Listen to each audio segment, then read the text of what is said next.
Better? Yeah? Thanks for coming. This is about half the people that showed interest, so that's why we got Des over there videoing and recording it. This presentation is going to go live on our website and our social media platforms, so if you forget any part of it, you're welcome to go back there and check it out. Of course, at any time, ask us any questions. Like I said, there's some snacks and some refreshments along the back table there, so please help yourself. I don't know if you guys overheard me, but I do plan on keeping this short to the point tonight. My wife and I are expecting our second child literally any minute here. We thought she was going to have her on Monday, so I'm a phone call away from darting out of here. So Heath, I hope you're prepared to take over for me if I get the phone call. Fingers crossed. You get the phone call, you got to let me know. I will. Okay. Cool. So, Hockey Academy. I want to be fully transparent with our Hockey Skills Academy. This isn't a business venture for us. This is a program that has been created to fill a significant void we have been noticing here, especially in Nanaimo. This void is a lack of development potential right here in our hometown here in Nanaimo. And I don't mean that to be a stab at any current hockey program, landscape, or league. The truth here in Nanaimo presents a circumstance what's caught in a precarious position. Here in Nanaimo, we have severe ice limitation, an abundance of different teams and leagues, and not enough of a talent pool to support all of this. So the end result is a watered down hockey program and just overall level. So what are we offering? And I love this picture, if you remember this picture. This picture was from last weekend up in Campbell River, where one of our clients, who is a fighter, defended her BC Lightweight Championship belt. You can kind of see her in the middle here, with little Chris with the trophy. I feel it really shows the true reality of what it takes to succeed in today's landscape in any sport. We strongly feel by putting the Skills Hockey Academy together, we are helping these athletes toward creating their own village. And as you can see from this picture here, guys, it truly is a village. There's her physiotherapist, strength coach, which is obviously us there, skills coach, sports psychologist, chiropractor, nutritionist, boxing coach, sparring partner, doctor, athletic training, grappling coach. Not in the picture is her family, her husband, who is another sparring partner. It just really, I think, to get an upper hand in sports these days, it really takes a village. And I think that's what we can offer you guys.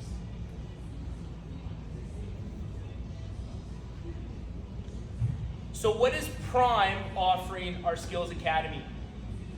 Well, Prime is offering us 4 training sessions per week, Monday through Thursday, aimed at improving physical preparedness, i.e. speed, agility, power, strength, flexibility. There's a little bit of showing our diversity of what we work here. It's not just it's not a gym, it's not a personal training studio, it's an athlete performance studio. We focus on speed, agility, changes of direction, pliability, all those things that make us succeed as athletes. Continuing on that pillar of what Prime has to offer in our performance recovery rehabilitation offering is regular on and off ice performance testing metrics and analytics. Here at Prime, we use the same system used by the NCAA and the NHL to measure and assess athletes' physical performance, speed, agility, power, to name a few. With the Skills Academy, we will be running comprehensive fitness and on-ice assessments every 8 weeks to ensure development. As many of you have trained or performed some sort of testing battery here at Prime, I'm sure you guys have seen our testing analytics send-out sheet. On top of our send-out sheet, all of our collected data goes into a data pool, which allows us to track and compare where athletes currently are and where they should be allowing us to create individualized platform for each athlete's success.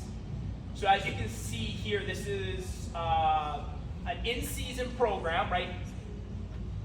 For the U15 rows that we had last year. You can see the date at the top, February 20th. Our battery that we did in season was a 10-yard sprint, a 20-yard sprint, a counter movement jump, a broad jump, reps on, pull up, and an aerobic power output test. So as you can see in the first table here, it's our first testing day, and then our second testing day. So not only do we compare the numbers to make sure that we're trending in the right direction, we make it super easy for you guys to see the plus minus. Additionally, on the right side is the team score. So as a cohort, comparing your scores to the lowest, the average, and the highest. So it's all like a little snapshot of what's going on. Below, I don't know if we have any math majors here, so I'm just kind of going to zoom through this a little bit. For the simplicity of it, keep it quite simple. We have our T-score at the bottom. So the T-score is measuring the athlete against the cohort. So it's kind of like a standard deviation, but at a higher scale. So the max you can get on a T-score is an 80. So you can see the higher, we want a nice diverse spider chart there with numbers like at the top. That usually means that our athletes are at the top of the list. So what we'll usually see is we'll see the younger athletes that are quite agile. They'll be quite high in like the 70 or 80, but then in the strength they'll be quite low. So you'll see a graph that's up here, and then kind of dipping down in the strength components. And we want to make sure that not only do we focus on athlete strengths, but we also definitely focus on their weaknesses. We want to make a well-rounded athlete, a strong athlete, a resilient athlete, and a fast athlete. So then also at the bottom here, we give your overall score, again represented as a T-score. So the max there is out at 80, so you can see this person was about half in the middle of the group. And then we give your upper or your strengths and your weaknesses kind of as a snapshot. So not only will we do this for gym stuff, speed, agility, quickness, strength, but we're also going to do this on ice. So on ice we'll do agility, stick handling, all that kind of stuff. We have these tools that we can add in reactivity, so we can make sure we're progressing the central nervous system to read and respond quite efficiently and quickly.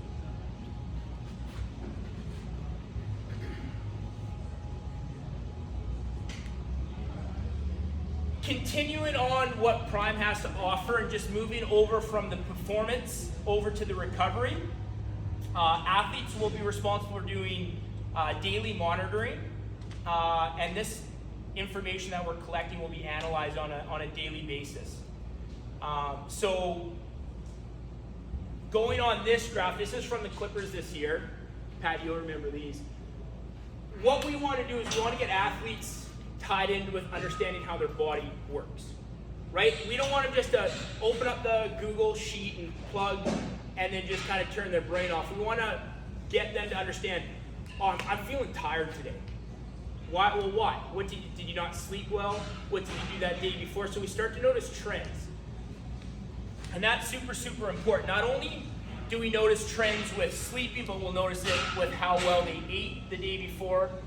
Also different recovery modalities such as ice baths are a really good way to help stimulate HRV, heart rate variability.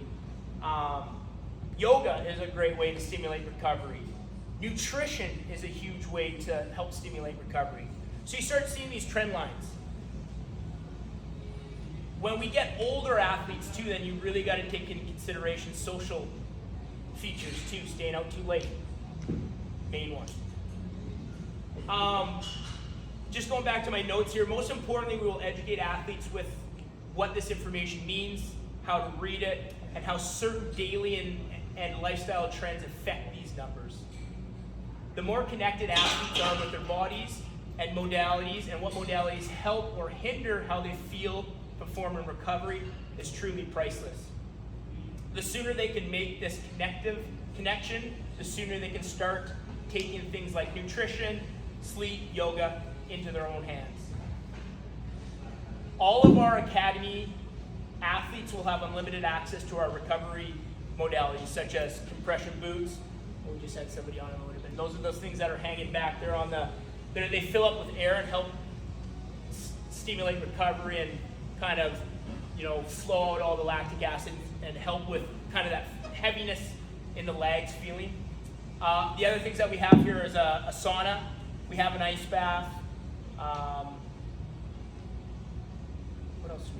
and red light therapy. Most of you guys, probably the kids mostly, you guys follow like the NCAA on social media. University of Michigan just spent $5 million on creating an athlete rehab center within their facility, and it's all these awesome, they got 5 ice baths, we only have 1. They have red light tanning beds where athletes are going after the game, and they have saunas. So we want athletes to start having access to that now to see how these modalities help them feel better. All in a goal and an aim to help them perform on the weekends.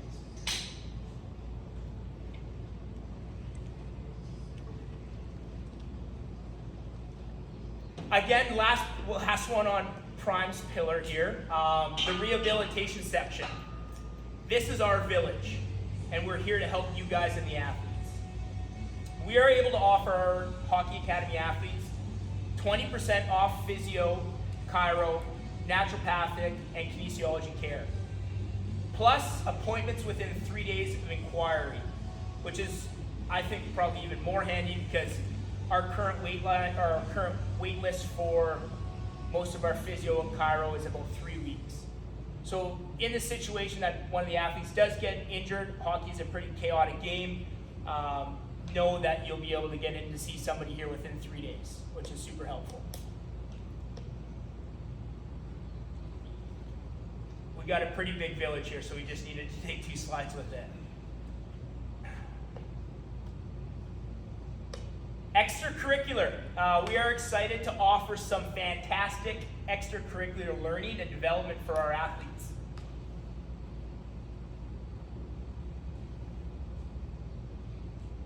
First, we'll have frequent nutrition seminars with our nutritionist, Caitlin, where athletes will learn to fuel their body for performance. Caitlin, she couldn't make it today, completed her undergrad degree and postgraduate internship with Acadia University. Kate will go into depth helping athletes create individualized nutrition plans for themselves, which meet all their dietary needs. And I think I don't have to go too much in depth. I think everybody can respect how important that is. Additionally, we're lucky to have Dr. Jordan Herbenson on board for regular sports psychology and mental preparation sessions. Full circle story here. Dr. Jordan and I met during our undergrad at UBC. Back, what was that? 2010, 2011. Yeah. And so Jordan earned his PhD and master's degree in kinesiology, specializing in sports psychology.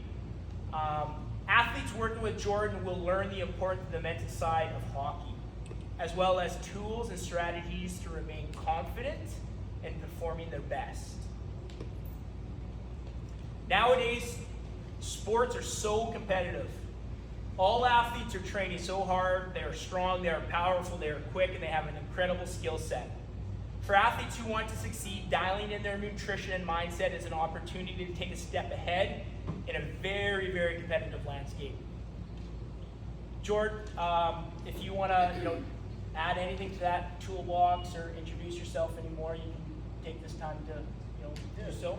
Yeah, just quick. So, I don't know if everybody can see me, but yeah, thanks for coming out today. I think just kind of what I bring to the table is, teaching the kids about the mental side of sports. Obviously, your brain, if you don't have that dialed in properly, you're not going to get the most out of your physical side. So really, it's about teaching them the mental skills, confidence, focus, motivation, the ability to regulate their emotions, their intensity, and to be in the present moment. When you can get all that dialed in, you get the most out of your talent. And a bit of my background, just working in sort of team settings. I've worked with high-level hockey players. I've worked with the Canadian Snowbirds. I've worked with English Premier League rugby, soccer over in England. So bringing that sort of team aspect as well. So not just the individual skills, but as a member of a team, understanding kind of where you fit and how you can elevate the team. Because I think anybody at the highest level will tell you that you as an individual aren't going to impact whether or not your team wins or loses. There's not anything that you can do as an individual in a team setting that's going to get you to the next level. It's about the little things that you do to influence your team towards winning the game, and that's what gets noticed, not necessarily how many goals you score, how many assists you get, but do you do something in a game that noticeably helps to influence your team to be on the successful end at the end of the day of that game. So yeah, I think that's kind of what we're going to be bringing to the table with that. Something I like at this side. So I'll be around if you have any questions. Yeah, thanks, Jordan. Yeah, it's one of those things now that, like I said, the talent pool across BC and North America for hockey, like even if you look at the BCHL, like it's just got so much better. Like hockey is so skilled, and that's not going to stop, right? So I feel like opening up this side of performance is really the only way you're going to keep up and/or / excel. If you're not doing it, you're going to fall behind. Like that's just as simple as that, right? And it's so important. I mean, even dating back to my hockey days with the Clippers, like I thought I was, fairly dialed with my mental side of the sport, but I look back at it now and it's like, wow, how many people here wish they knew now what they did when they played a sport? Like, you hear it all the time, right? And I think, sports psychology will help bridge that gap. Thanks, Jordan. Pillar 2, finally, after what Prime's having to offer, the educational component. So the BC Public School curriculum for grades 7 to 12 is provided through North Island Distance Education School, which is also known as NIDES. Students will be in a private school setting with extensive academic and administrative support. We have a fully equipped classroom rented at Bevan Park Social Center for this upcoming cohort. Students will benefit from sports-specific credit options, including athlete portfolios, sports psychology, nutrition, recovery analytics, and more. The week is structured for students to complete all assignments and homework during school hours, leaving evenings and weekends free for team activities. Our mandate with school is that all students will excel in academics, thus allowing them to be overqualified for post-secondary education and ready to challenge the SAT and excel at the university level. Based on course enrollment, NIDES will provide us a teacher accredited to educate the courses the athletes are enrolled in. Additionally, on top of that, we will have a full-time teacher present during all academic blocks. To go further in depth, we are grateful to have the principal of NIDES, Gerald Fussell, here. Gerald, thank you. Thanks for coming down. Gerald, please feel free to add anything here. I think this would also be a great opportunity to ask Gerald any of the academic questions that you may have. Gerald, I'll just pop forward a slide here because I know you wanted to have some information here. So Gerald, go ahead, take the floor, buddy. Thanks for coming down. Let's pass these out, that way people have a graph and something they can take with them. I don't know if anyone's got pens, pencils, just take them, pass them around. Just to give a little bit of background, I'm not just talking off the top of my head on this one. I've got 25 years in public ed, some with the district level, a lot of it in bricks and mortar, regular schools, high schools. I also came through sort of as a student athlete. I played soccer at the varsity level when I was going to university. So I get a sense of what a lot of students are trying to balance with academic and athletics.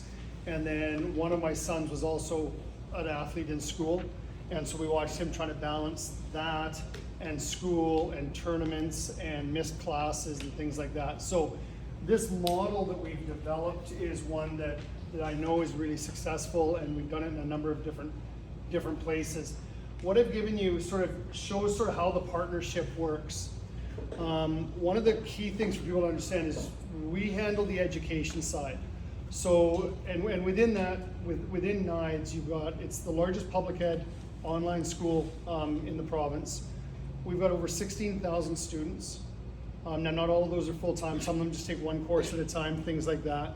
And we are K through 12 plus adult, and literally have students all over the province.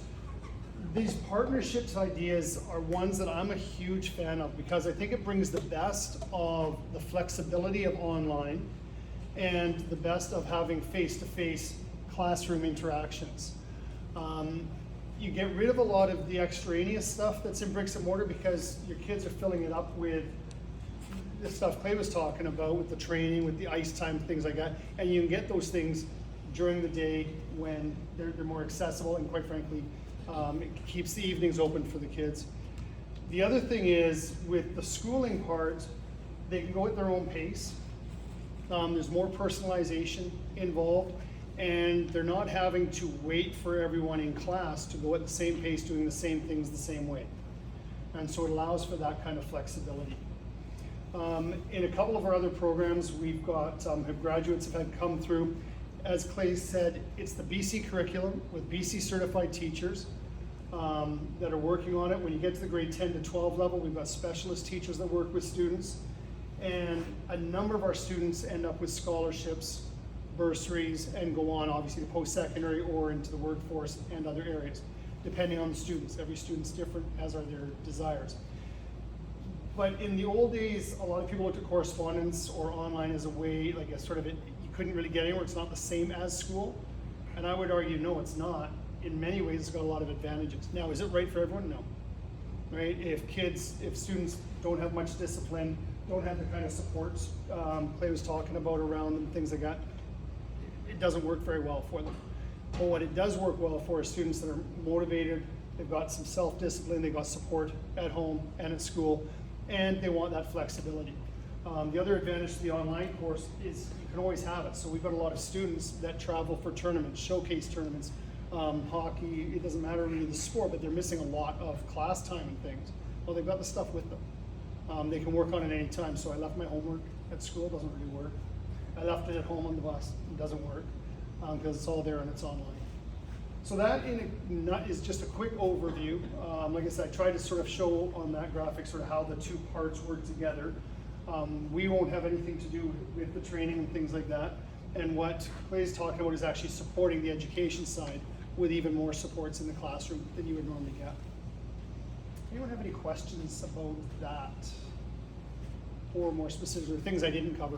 No, I'm just curious about correlation. Do you see a positive or negative correlation when it comes to academics and sports in that type of setting? Like, you know what I'm asking? Oh, I know exactly what you're asking. I don't have the data to support it other than what I've observed and what I've seen. I'd love to collect it, but in my mind, there's almost 100% correlation between students that excel in sports and students that excel in school. They tend to, and it's logical. They've got the self-discipline. They know when they're struggling, they help out. I'll give you, and this is a legit example. So Connor Bedard is one of our students.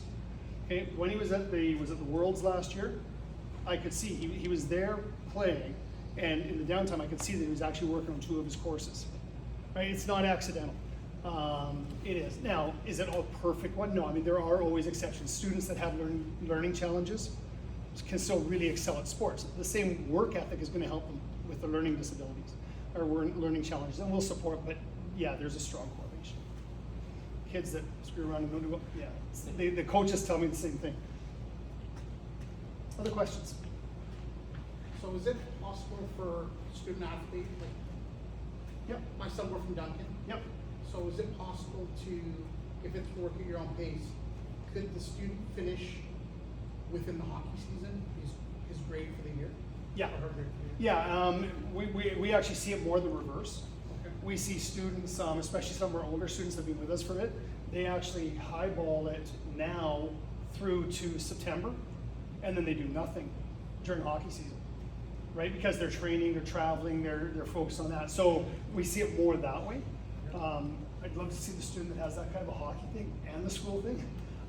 We've also had some students that have gone through 1.5 years, 2 years in a year. I would invite, it's not necessarily about the pace, it's about the quality, but there are some kids where math, they got it conceptually, they got the abstract, they can do it. We're not gonna make them do a whole bunch of stupid rote if they can already do it and do it well and demonstrate it. Other questions?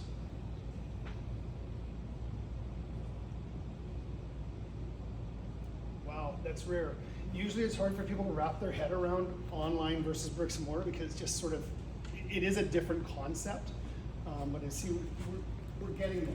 We're starting to see more and more the benefits of it. I have a couple questions Yes, for sir. you at the end.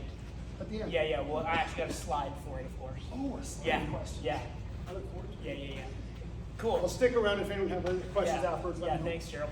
That's great, thank you.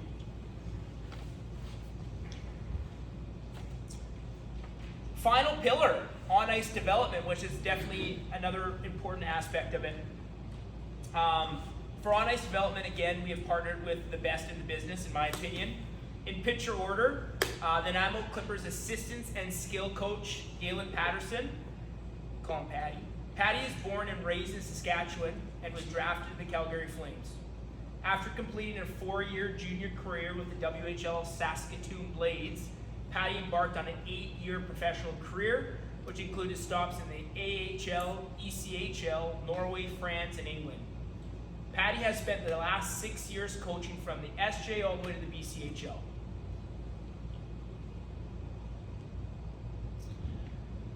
We also have partnered up with the Nanaimo Clippers head coach and GM Colin Burkus. Berkey is no stranger to coaching. His coaching journey started back 14 years ago, and I've had the pleasure of working alongside Berkey for the past four seasons, and we're thrilled to have his experience and knowledge a part of this program. Berkey could make it tonight. Nor could Toner. JPHL head coach Curtis Tonov. Toner is another coach I've personally worked with and had the pleasure of working alongside for the past 6 years. As many of you know, Toner runs a lot of our spring and summer development ice and has always had a good knack for developing hockey athletes.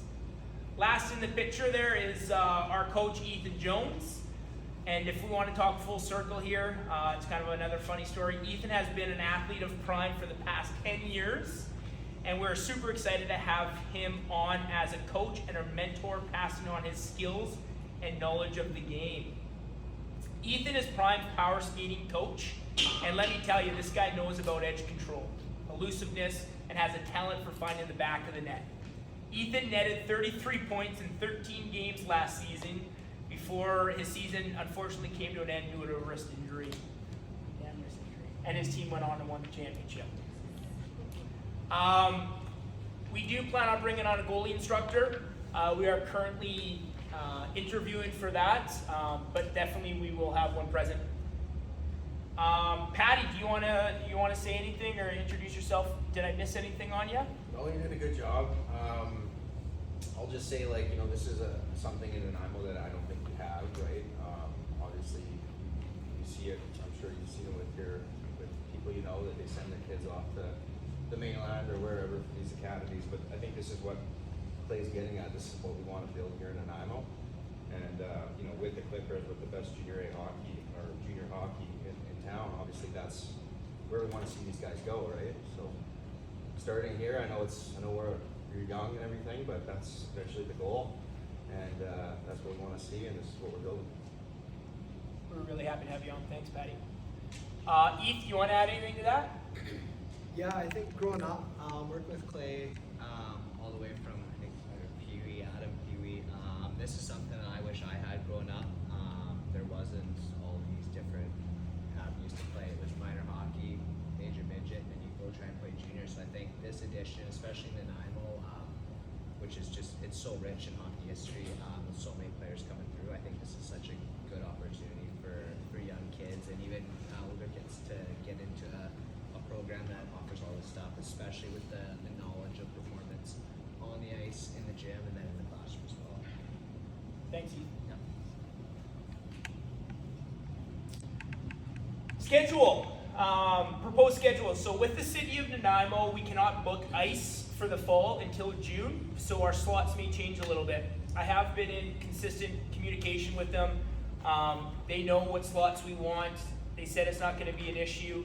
But with that being said, we have created this program with parents in mind. With that being said, we do have room for flexibility built within the program, meaning parents can have a peace of mind that they can drop their kids off either at ice or at Prime at about 8:15 or 8:30, and they can pick them up at 3:30 and know that their kid has gone that magical 1% better that day. Transportation is included by a licensed driver who is fully insured, so you don't have anything to worry in that regard. But yeah, I mean, this is a proposed schedule. More likely than not, some of these will probably be switched. You know, some days you might be, you know, dropping them off at Prime first and then up to the rink. But again, that doesn't really, the rink's literally 3 minutes up the road. So it just would be a different drop off. And we won't find that out till probably July-ish.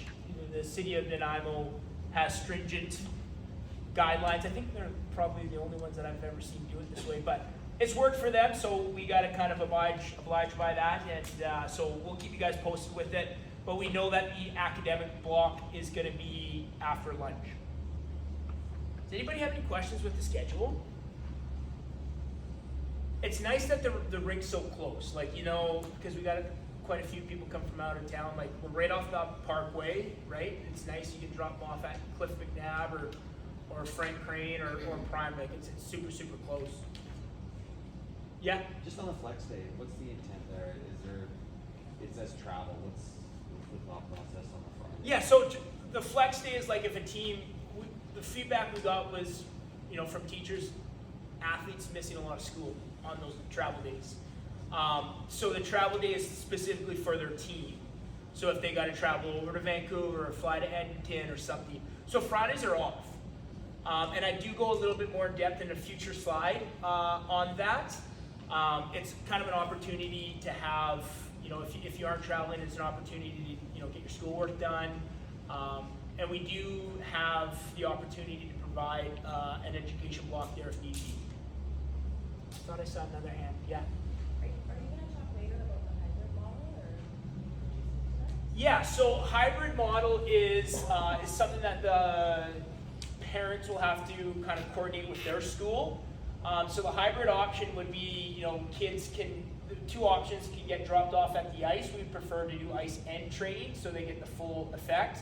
And then they still have the flexibility to do brick and mortar school. So the morning slot wouldn't be any different. It might be like an 8:30 till, you know, 9:30 ice, and then they travel with us to train, and then would get picked up and go to their, you know, brick and mortar school. We understand that most schools have a rotating schedule, which is kind of a pain in the butt, if you ask me. But yeah, so we'd have some flexibility with that.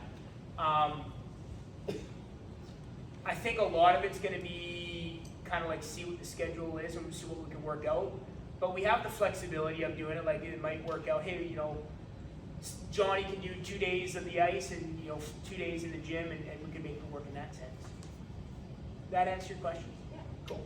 Anything else? I'll just jump in. My advice to you would be to check with your home school and see what their requirements would be and expectations in terms of attendance, courses, and what's available. Because they're all different, and so I would just check with your home school about that to get some more details. How do you manage the age difference between grade 7 and high school students in all of these settings? Yeah, great question. So we plan on doing a 7 till 9 and a 10 and above. It really depends on the numbers we have, so we got to make it work with it being our first year. So it's going to kind of be a little, it's not going to be trial and error, but it's going to be see what we have and organize it from there. But yeah, that's the plan, is if the numbers allow it, is to have a 7 till 9 and a 10 and above. So different training blocks, different ice times, all together in class. Any others? Cool.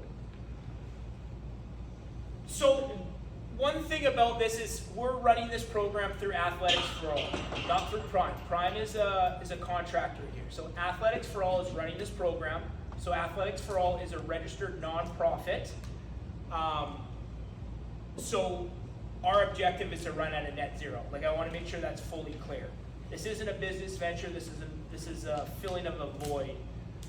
So at the end of the, you know, fiscal year, this has got to be a zero in terms of income. So I think that, you know, gives parents a peace of mind knowing that every dollar that is spent here is going towards development. It's not going to you know, a number company or whatever, it's going towards the athletes. That's, you know, super, super important. I wanted to make sure I relay that message on. Estimated cost is going to be $975 since we are a month, $975 a month. December is a little bit cheaper because we'll follow the Christmas schedule. Since we are a nonprofit, we don't have to charge GST, which is also kind of nice. My last slide, guys. Frequently asked questions. And this is, I think I'll open this up to everybody if, you know, if they've had anything come across their mind that, you know, they need some clarification. And if you don't feel comfortable in front of the group setting, we are going to hang out for a couple minutes after, so you can come up and chat to any of the coaches or myself. But some of the questions that we've had, you know, emailed to us or parents have asked, what do the athletes need for online distance learning? Jeremy, I'll probably pass that one over to you, but I would imagine a laptop. I'd imagine a laptop charger. I'd imagine headphones. Probably with a mic as well, like decent headphones. Sound cancel would be great, and with a mic so they can. There might be different times, especially for the 10 to 12s, where they have a teacher back in the Comox Valley. That's where we're based, by the way, is Comox Valley, and to have meetings or group discussions, things, especially mouse. Some kids are so good with their phones, but I hate the little thingy mouse on the laptop. Drives me nuts. So do I. I like having a mouse. Cordless is even better, but whatever. It just makes it easier. Those would be the main things. And then obviously, like you would have for a normal school, packed lunch is, you know, you gotta have that for sure.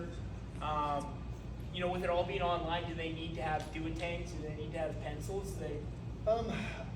It depends on the kid how they learn best. I know, especially the younger students, in a number of our programs, they actually do have duotang to try to help keep things organized.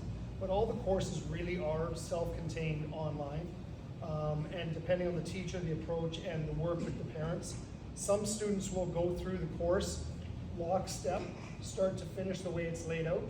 Other students, there'll be a lot more flexibility in terms of what they're doing based on what their needs are, what your goals as parents are, and things like that. So there's that flexibility.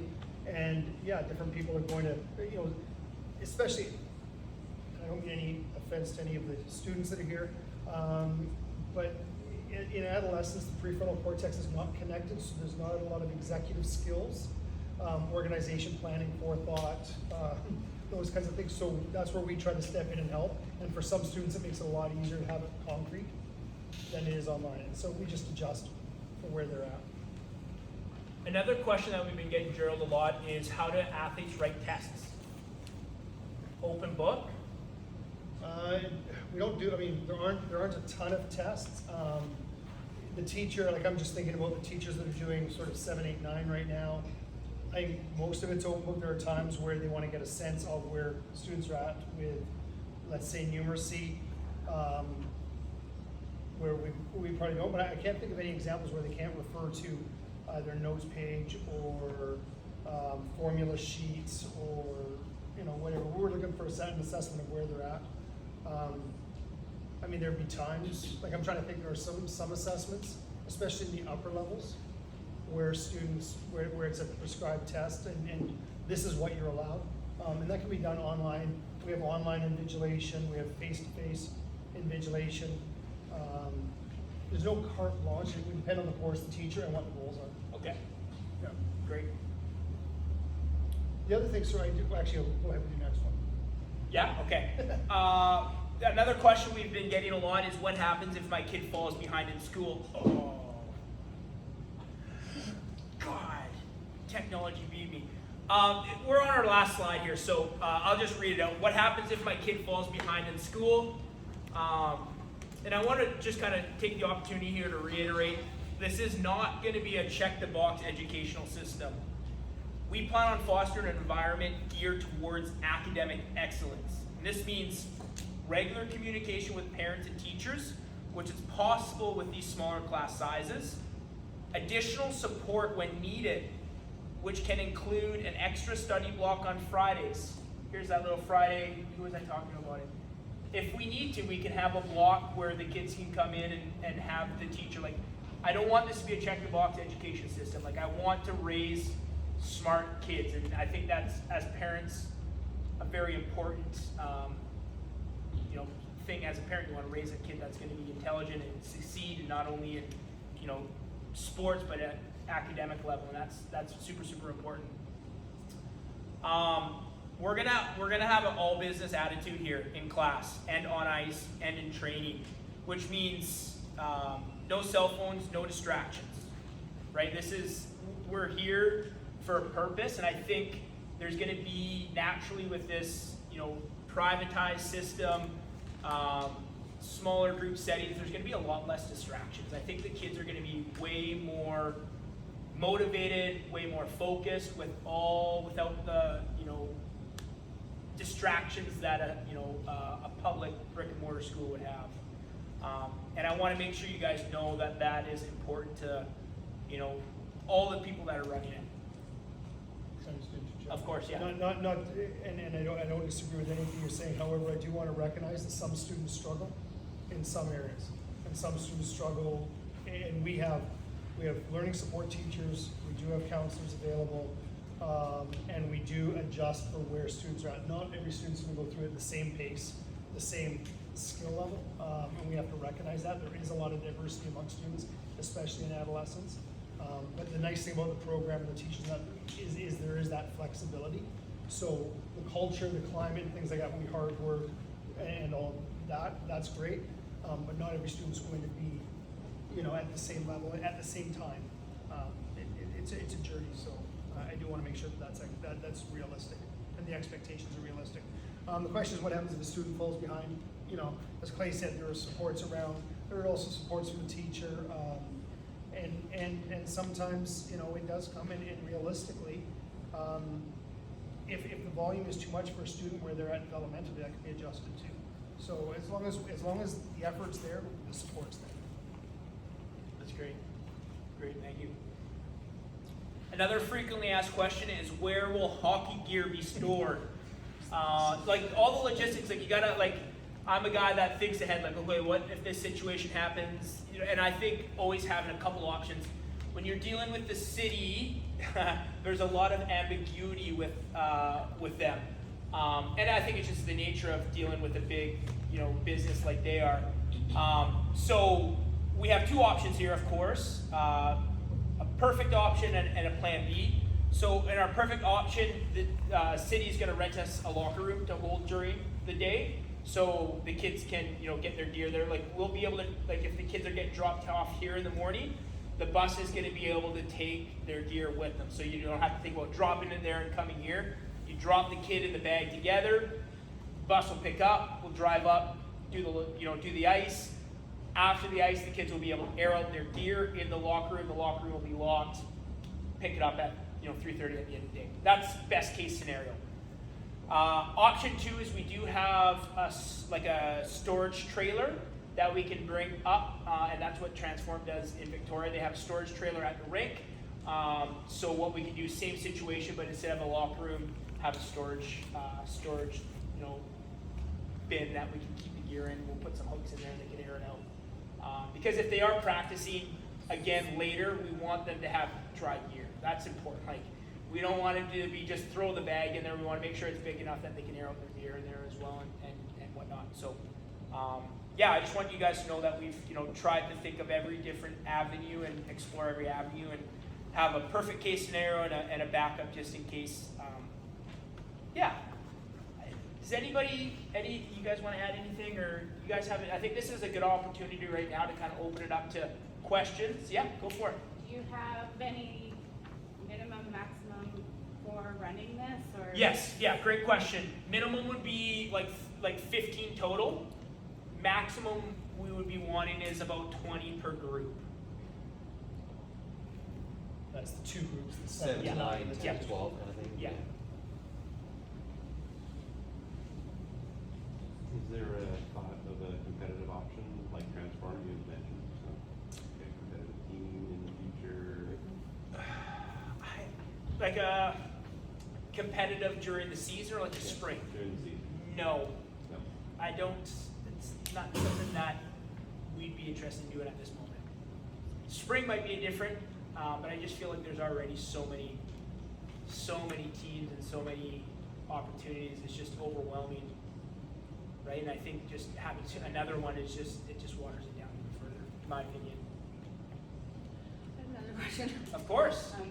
My child's not in high school yet, so I don't actually know the program, but I assume with the hybrid model, if you're traveling in the middle of the day, is that on the families to do that transportation?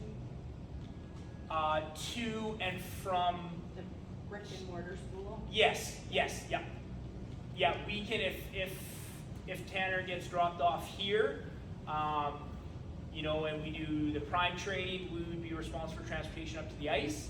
But then transportation from the ice to the school would be on you guys, yes. What would be the difference in skill level at the ice time and in the gym? Hard to say without knowing exactly who's enrolled, but we want it to be competitive. The names that have come across the registration form is definitely more competitive.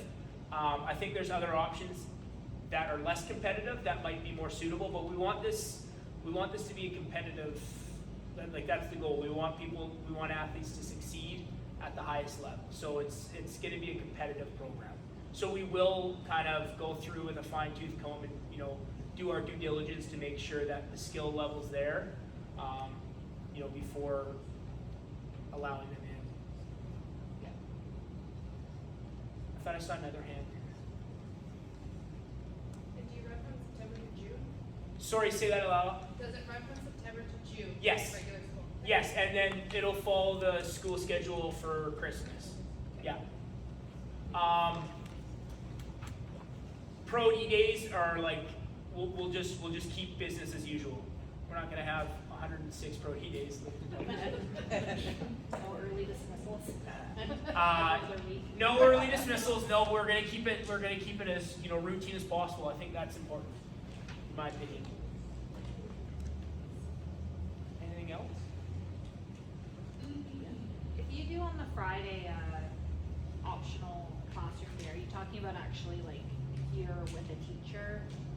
So if somebody's traveling and say on the ferry and they're doing their schoolwork on the ferry, would it be, and they've got a question, would it be possible for them to like phone in or something, or Gerald, that would be a to question.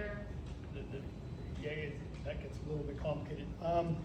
Depending on how much time that we can allocate a teacher for, yes, and they do Zoom, phone, they're available a lot of the time. I can't guarantee they'd be 100%. They might be helping this child or this child. Yeah. But yeah, they would be available. One of the things, without getting too deep in the weeds on this one, depending on how many kids sign up, depends on how much teacher time I can assign to the program. Right, that's 100% because of course public education is free and that's how we pay for it. So I can't guarantee them on the Friday. It would be depending on how much teacher time. But if we were able to get enough to have a full-time teacher here, yeah, that's a reasonable expectation. Because a full-time teacher would be focused on this academy. That's it. That would be their full-time. And to build on that, whatever they provide us, we add a teacher on top. Right. Right? Like, so that teacher, it will be in their job description to make sure that it has availability to connect. So that's important to me, and that's important to the program. Is I want to have opportunities for the kids to reach out for help if they need it. So if, you know, Nige would be available, our teacher would. And then on top of that, like Nige isn't a Monday through Thursday, it's a Monday through Friday. So even though we're not physically in class on Friday, it's open for business. Nige would be open for business. We're just doing it for the flexibility of travel. Great. Yeah, you're welcome. And sorry, just to make it even more complicated, in that 10 to 12 realm, Yeah. they are available all the time. Right? Yeah. Because they need teachers in the Comox Valley. That is their job, teaching physics 12. Right, but the younger kids. The younger kids, the goal of the younger kids is to have a teacher here on site that works with them on all their subjects and is available for all subjects. And that also allows for more efficiency for the students. Asking that a little bit question. How much time will be left to the vendors for actual specific training? Physical training in the gym. On ice. On ice. Well, we'd like to have a goalie instructor there every day. Yeah, but Yeah. actually working one-on-one with the goaltender is. Yeah, yeah, that's- absolutely. Okay. Yeah. Yeah. That's been an issue wherever we've gone, is, yeah, we got a goalie instructor, and then they're standing on the side where they're taking 100 shots, and no one's correcting or fixing it. And the goalie instructor's not there? They're there, but they don't have the time because the goaltenders are too busy taking shots for everybody else. Of course. Yeah, that makes sense. I think it blends, and Patty will probably be able to build into this a little bit more. This isn't going to be, flow practice for the players. Like, this is going to be skill. So if they're working on stick handling, this is an opportunity for the goalies to be working on their individual skill. That's not to say they won't have shots. They'll definitely be, like, how we want to arrange it is we want to have Monday and power skating day, where, goalie could be edge control and side-to-side movement. Tuesday could be a flow day where they're getting lots of shots and they're, thinking about cutting off angles and whatnot. Thursday could be a skills day where players are working on, that's the way that we're gonna arrange it in that sense. It's not gonna be like a team practice, right? And that's how we do our on ice in the summer. The athletes get enough team practices. I think, from a coach's standpoint, team practices are, fairly easy. You get the flow of it. You got to consider everybody involved, making sure the D-mans are, getting their 2-on-1s, 3-on-2s, so on and so forth. Athletes get enough of that, right? We want to focus on the individual skills, the power skating, and that's a great opportunity for the goalies to work on their skills at that same time. Did that answer your question? Yep. Patty, do you want to add anything to that? Yeah, I think you nailed it. Like, I think the structure's gotta be there, right? And it's about building all the athletes' foundation, not their game skills, which is part of it, but I think the foundation of basic details like power skating, stick handling, shooting, you just really gotta get down to the foundation on that and focus on that, and I think that's what's gonna build them up. We're not gonna be running practice, like you said, as a team. That's not the purpose of this, it's to build up their skills, their foundation. Great. Well, if nobody has any other questions, we'll kind of wrap it up there. On your way out, grab some handfuls of food, please. Have it as a snack on the way so I don't have to pack it home. Like I said, we're going to hang out up here, so if you had a question that pops into your mind, come up, ask us. Maybe you want to introduce yourself to some of the coaches or whatever. We'll be here, what do you say, guys, for another 10 minutes or so? Until they're done questions, yeah, exactly. But I just wanted to thank you guys for showing interest and coming in. We're really excited about doing this September. It's our first one, and we want to make sure we do it right. Every stone will be turned over. We want to make sure that at the end of the year, you guys are like, yeah, I want to come back. That's our goal. Development. Cool. Well, thank you guys. Appreciate you guys, and we'll talk to you soon. We'll also, applications. We plan on opening the application next week, and we'll probably open it for about 2 or 3 weeks. I'll shoot you guys an email so everybody will be up to date, and then we'll go from there. So everybody will get an email from me. If you haven't got an email from me yet about this, hang tight. I might grab it down so you're on our email list. Sound good? Thanks, guys. Safe travels home, everybody. And